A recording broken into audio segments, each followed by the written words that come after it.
Having seen that there's no effect to any adjacencies when you change the auto reference value, we got a little prompt about, hey, you should keep that consistent across all routers, but do we really have to do that? Let's take a look at router 5 right now and that gig Ethernet interface, and we see that the cost is still 1. So why did we do this if we end up with the same cost? Well, this is a reason why you want to put the auto cost reference bandwidth value command in on all of the routers in your network. Because what we need is for that value to be the same across the board, so our interfaces will start reflecting a difference in their cost according to their speed. So right now, just putting this command on router 5 really isn't enough to get that done. We need to at least go over to router 1 and enter the exact same command, because actually what we're really trying to do is raise router 1's interface cost, right? We're trying to get that in line. Fast Ethernet is 1/10 the speed of gig Ethernet. Therefore, we'd like the OSPF cost on the fast Ethernet to be 1/10 or at least lower than that of the one we're looking at right now on the gig interface. So let's head over to 1. With router OSPF 1, we'll just tack in auto ref 1000. We get the exact same message.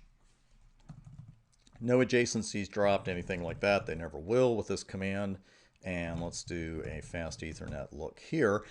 And look here, we got exactly what we thought we were going to get, right? The cost of 10. So now, of course, that's coming from the fact that the reference bandwidth is 1000 meg. That's now divided by 100 meg, the speed of this fast Ethernet port. And that's where we got 10 from. So mission accomplished? Question mark. We haven't put it quite across all of our routers yet, but do we have to? Actually, it would be a good idea, because in resolving one issue of cost, we've created another one. Let's take an overall look here at exactly what we have right now. And the thing is, that's what we have right now. A gig Ethernet interface on router 5 has a cost of 1. It's exactly what we wanted, because now the fast Ethernet cost over on router 1 is 10. Well, the problem we created is that now that's the same as the cost on the Ethernet 0 interface on router 3. So you see where I'm coming from and where Cisco's coming from by saying you really need to run this on all the routers in your network, because now we have a fast Ethernet link and an Ethernet interface that have the same OSPF cost. And that does not reflect the difference in their speeds either. So let's go over to router 3 and run the exact same command. Or not. Let's try 3 again.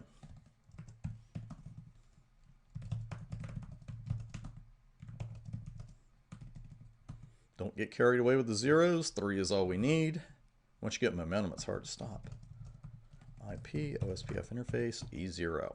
And now you can see the cost has been raised to 100, because now we have our reference of 1000 meg. It's being divided by 10 meg.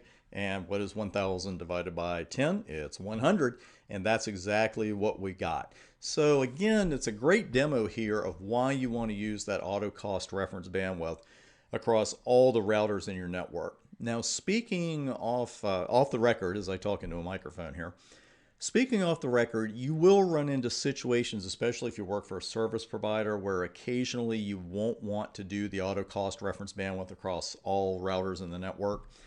You may just do them on your high-speed routers and then leave everything else alone. But as far as Cisco's concerned, you saw their recommendation as far as keeping it consistent. I recommend the same.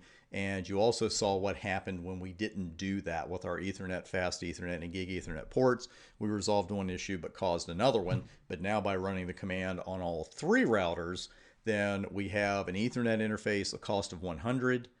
Fast Ethernet interface, which is 10 times as fast, has a cost of only 10. And then the gig Ethernet interface, the fastest of all, has a cost of 1. Whew. A lot of work there, one simple command. But you see the formula, you see why we wanted to do that across the board. And you're also probably thinking, isn't there a way to do that, on a per interface level? Actually, there is a couple of commands we could use on a per interface level. And the first one we're going to go ahead and demo right now, and that's simply IP OSPF cost. Because what I want to do, and we'll go over to 1 to do this.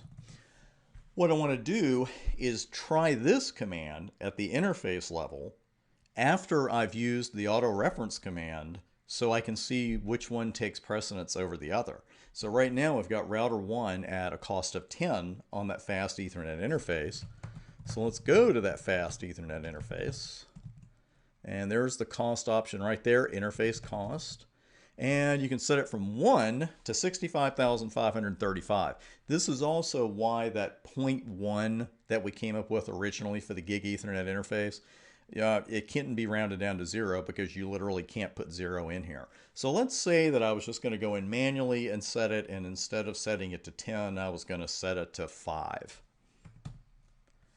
And let's see if there are any options after that. No. So put it in there. No resets, nothing necessary, anything like that. So let's see which one takes precedence. And you can see it is the cost of 5. So whether you're using the default auto reference value or you change it, if you go to the interface level and use IP OSPF cost, that is always going to take precedence over the calculation using that value. Whether you left it at the default or whether you changed it, this always takes precedence. So that would be a good way to go in if you just got one interface you need to tweak in a network and you don't want to get into auto cost, the auto reference value, and you don't want to change it on all of your routers, then you could just go in and do it like this and get the job done.